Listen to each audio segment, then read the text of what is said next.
Hi there, everyone. In case you don't know me, I'll do a brief introduction of myself. My name is Christina Ranke, and I am the owner of Platforms for Peace Consulting, and I'm a life coach here in Winnipeg, Manitoba. And I do one on one coaching and workshops for self described people pleasers and perfectionists who want to dial down the self judgment and dial up their courage so that they can pursue their goals. So, one of the things I also have, in addition to my one on one coaching and my workshops, is I have a membership site. And so, this Facebook Live that I do every month is really a part of the membership site, a way to connect with my members and any new people who are thinking they would like to join the site, so that you can kind of get to know me and a little bit about some of the content, and where we can share some of our ideas about the content that's on the membership site. So this month for January, I want to go a little bit off of maybe than what I normally would do and really just talk about my top 5 highly recommended reads that I read in 2019 and that really helped me on my growth journey and I recommend for you on yours. And so I'm just going to briefly go through them tonight, and I'd love to hear if you have other suggestions because I'm always looking for new books. I'm actually doing a bit of a not competition, but I'm really just trying to push myself to read a few more books this year. I didn't maybe get as many in 2019 as I would have liked. So for 2020, I'm always on the lookout for new books, and yeah, would love you to drop that in the comments if you view this and have any ideas. So, but these are going to be my top 5, and I'd love to share them with you now. So they're in no particular order in the sense of, oh, like the first one I'm saying is my absolute favorite or the last one is my absolute favorite. But this first book is probably the last book I read in 2019. So it's kind of in somewhat of an order. It's called The War of Art. Some of you might be familiar with it already. It's quite I guess, famous book, well-quoted book in creative writing circles. But don't let the title fool you. So the word art isn't necessarily for people who identify as artists or writers, but it's really for anyone who is stepping out of their comfort zone, who's maybe trying something new, a new project, a new initiative, and really just wanting to improve themselves or step out of those familiar places. So that really takes a lot of imagination, it takes a lot of creativity, and it just takes a lot of oompa, right? Like it takes a lot of us thinking, okay, outside of our boxes. So that's what this book is really all about. It is about us. Why is it that sometimes we find that we have these internal blocks, these internal barriers to stepping out of our comfort zone? So this book really goes into that. It really just shares, okay, here's what, as Stephen Pressfield calls it, resistance. This is what resistance looks like. Here's how it will show up in your life. And he does a great job of really just describing why we have these blocks sometimes to starting a new project, to keeping with a project. And so I would really encourage you to take a look at this book. It's actually not that long, so it's a great read if you're just thinking, hey, I just want to get something and something that encourages me and not with long chapters. I want to just read an important passage that this was my biggest takeaway from this. The unlived life. Most of us have 2 lives, the life we live and the unlived life within us. Between the two stands resistance. Have you ever brought home a treadmill and let it gather dust in the attic? Ever quit a diet, a course of yoga, a meditation practice? Have you ever bailed out on a call to embark upon a spiritual practice, dedicate yourself to a humanitarian calling, or commit yourself to the life of service for others? Have you ever wanted to be a mother, a doctor, an advocate for the weak and helpless, to run for office, crusade for the planet, campaign for world peace, or to preserve the environment? Late at night, have you experienced a vision of the person you might become, the work you could accomplish, the realized being you were meant to be? Are you a writer who doesn't write, a painter who doesn't paint, an entrepreneur who never starts a venture? Then you know what resistance is. So those are the people that should read this book. If you have said, yeah, that's me on some of these questions that he asked, this is a book for you. Okay, so that's my first book and the last book I read of 2019. My next book that I highly recommend is The Abundance Project. This is from, he's actually a transformation coach, life coach, Derek Rydell. I got onto this book because he actually has a podcast called, I think it's called Emergence, just called Emergence. So this book came out of his earlier book called Emergence and The Abundance Project, and he had a few episodes on his podcast, and I was really drawn to this word abundance. Some of you who know me or have maybe tuned in some of my earlier videos know that abundance is one of my top 5 value words. So it's a word that I have a bit of a shadow about. So sometimes I have a love-hate relationship with the word abundance, but it spoke to me, the title, because I thought The Abundance Project, it means it's an ongoing thing. It's not, maybe I won't always feel like I have an abundant mindset, but it's a project, right? It's something that we're undertaking all the time, every day. And what I like about, well, there's quite a few things I like about this book, but it's a very practical book that talks about what abundance is and what it isn't. How it's often we see something as abundance as something outside of ourselves, and that if we just get that one thing, then we'll be happy. And what I love about what Derek talks about in this book is that we have all the tools we need for abundance at our disposal, and it is something that's already within us. And I really like that concept of having that abundance already within. And so a couple of takeaways, I would say, he talks about your abundance blind spots. So he identifies some places in this book where you might think, oh yeah, like that totally resonates with me. So I'll just read this passage because there's a couple things that I know spoke to me about it. Here are some signs that you have an abundance blind spot. And so maybe this would be the book for you. You judge how much you have or what you're capable of doing based on your bank balance, material possessions, or worldly opportunities. You're willing to sacrifice your authentic values or the things that people that truly matter to you for some level of name, fame, or fortune. You're willing to sacrifice your true calling, your deeper purpose, the work you most want to do for a job or an opportunity that brings you money. You're willing to be disrespected or mistreated on some level. So this doesn't mean maybe overtly, but on some level, in order to maintain your outer source of safety, security, support, or supply. This includes staying in a job that treats you badly, where the workers treat you badly, or in a relationship where someone treats you badly, or putting up with unloving or unkind behavior from a spouse, a parent, or a partner to avoid losing them. Or you find your sense of safety or security in the material things of the world. For instance, you have a job or savings account and therefore feel financially secure. Or you have a home and a spouse so that you can feel safe and supported. Doesn't mean that there's anything wrong with these things, but that's where your source of abundance lies. Or maybe, and this kind of goes back to the first book I talked about, you're putting your life on a layaway plan.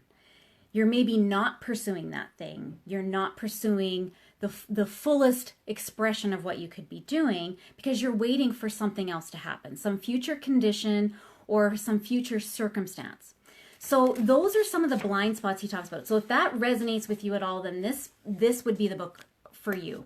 It resonated with me, especially when it came to the financial piece. And I'm going to talk about that in another book I read in 2019. But yeah, keep this. This isn't just for finances. This isn't just for relationships. It's for all of it. It's for the mindset that we go into our abundance and what we think abundance is. So this is a great book for that.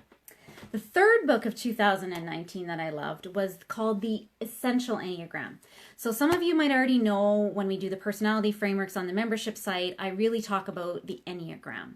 So the Enneagram, for those who don't know, is a personality framework of 9 different types. And they're located on a circle, which is this kind of diagram. And I don't know if you can see it very well here, but so sometimes people are turned off the diagram because it's really complex in the sense of there's all these lines and shapes and people don't know how to make sense of it.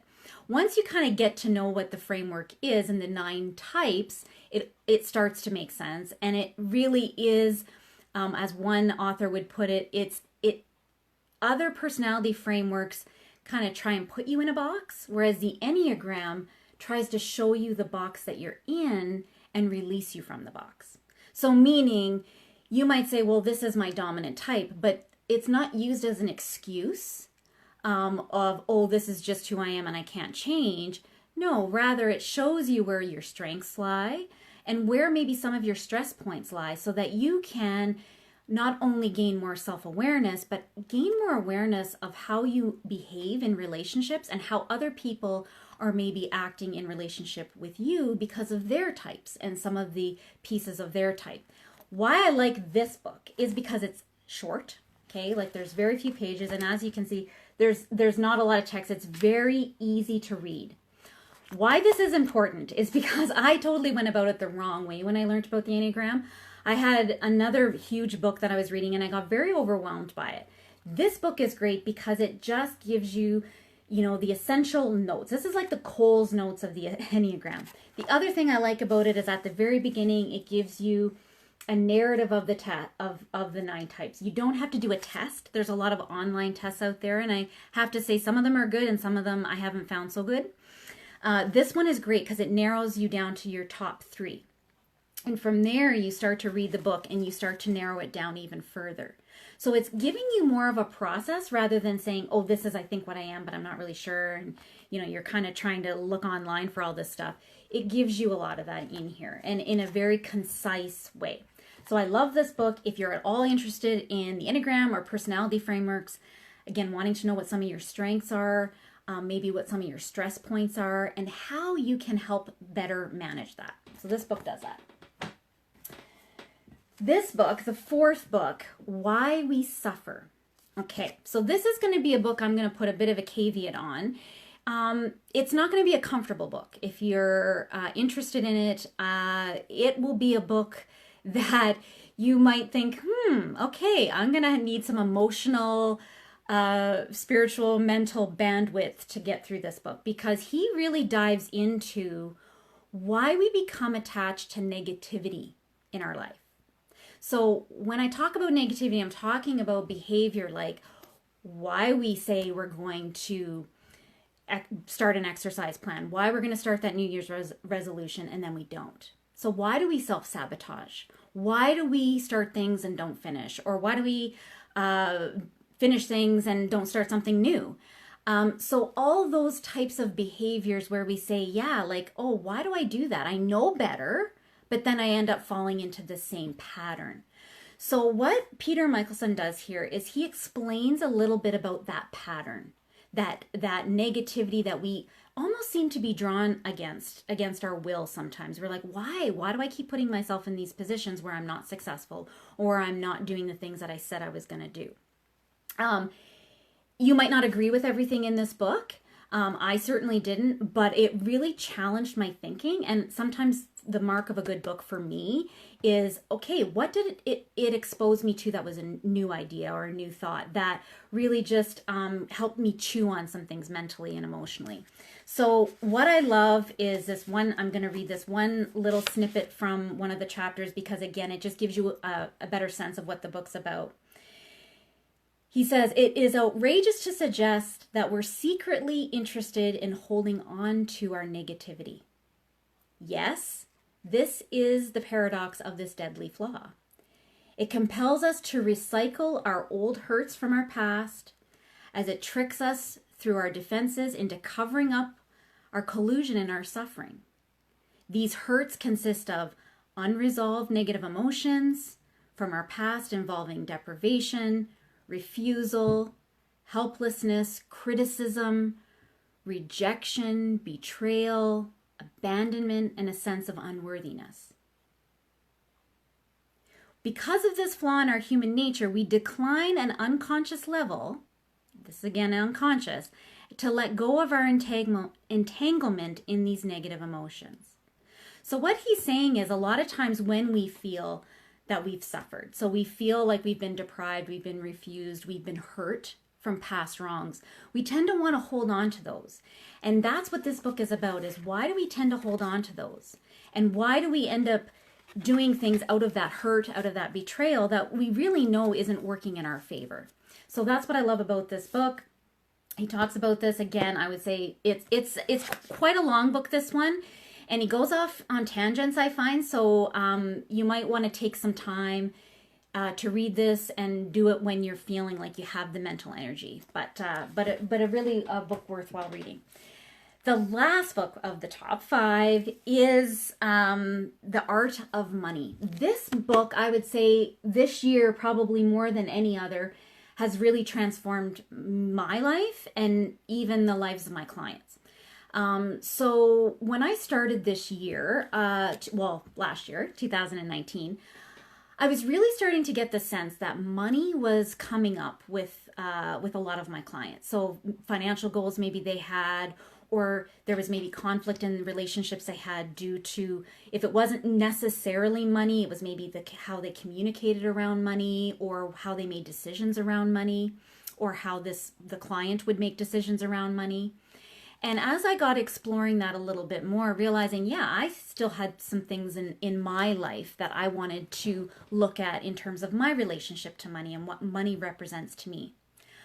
What I love is actually a client got me onto this book, is The Art of Money and the Life-Changing Guide to Financial Happiness. Barry Tesler has written an amazing book because this is a practical book about finances and financial management, but not at all typical to what you would think.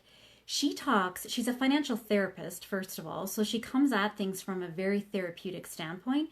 She talks about money healing. She's not talking about, do this budgeting, do that, and then suddenly everything's okay.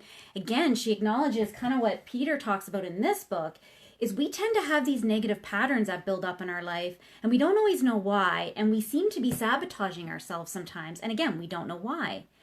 But money is so often linked to our sense of value, to our sense of success, to our sense of safety, to peace of mind. And so that's what Barry talks about when she digs into this, is how money and our finances are connected in very subtle ways to all those aspects of who we are. Even intimacy, like intimacy in our relationships. So another passage, I loved all the chapters in this book, but one that spoke to me, the chapter title says it all. It's never just about the money. And isn't that the truth? Like, for fighting about money, it's never usually about the money, right? It's about something deeper than the money. So what Barry says here, I'm just going to read this one short little thing because I think it's just so spot on. Money is directly tied to our most primal survival needs: food in our belly and roof over our heads. This is why money can be such a vulnerable part of life, and why financial stress can even trigger feelings of physical peril. But safety is only one of the deeper issues we may discover when we scratch the surface of our money stuff. She has that in quotations. Our money relationships bring us into direct contact with the whole range of deep, complex themes, including our relationship to pleasure, abundance, and thriving, how we access feelings of enoughness and safety, our capacity to feel worthy and valuable, our self-confidence, self-reliance, and resiliency, our ability to get vulnerable and ask for help. So these are the things that money often brings to the surface. And so until we are feel like we can be in a safe enough space to deal with that, they're usually just underlying some of the other issues we're dealing with in our relationships or with our own self-acceptance. So I'm ending with this book because some of you might already know I'm doing a workshop on this very thing. This book and some other resources I've been reading have really compelled me in 2019 to devise a workshop to really dig into what finances mean for me and what they mean for my clients. So my workshop is being hosted, if you're in Winnipeg, Manitoba, January 19th. I'd love you to come. It's being hosted here in Winnipeg. It's called Your Money Story. So what we're going to do, it's me and another coach, health coach, Carolyn Coffin of Eat Real Food Academy, and Andrea Chow of Cambrian Credit Union. We're partnering up together and we're doing your money story workshop, and we're going to dig into our money stories. We're going to share ours. We're going to lead by example and share some of the stress and shame we've had around money, but we're also then going to give you practical strategies and tools so that you can help look at your money story, and not only look at your money story, but start to examine some strategies, some tools, so that you can help better manage your relationship to money in your life, and even maybe in your relationships with other folks in your life. So that's going to be January 19th, and love for you to come. Tickets, if you're on my Facebook page, hit the events, check out the event button, and you will see that there's a link there to get tickets off Eventbrite. So I'd love for you to come. And yeah, so those are my top 5 books for 2019. As I said, when we started this, if you have any books that you would like to recommend, I would love to hear those, because I'm always on the lookout for new books.